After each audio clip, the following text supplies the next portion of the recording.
வந்து ஆடி பாடி ஆலயம் போவோம் பாளையம் நாம் தேடி கூடி பேசி கூழூத்தி படைப்போம் அம்மன் அருள் நாடி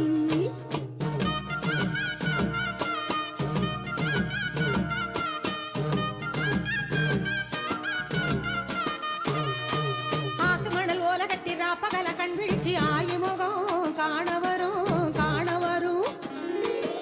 ஊத்து தண்ணி தேகம் கொட்டி ஊத்து போட்ட மேளம் கொட்டி ஒரு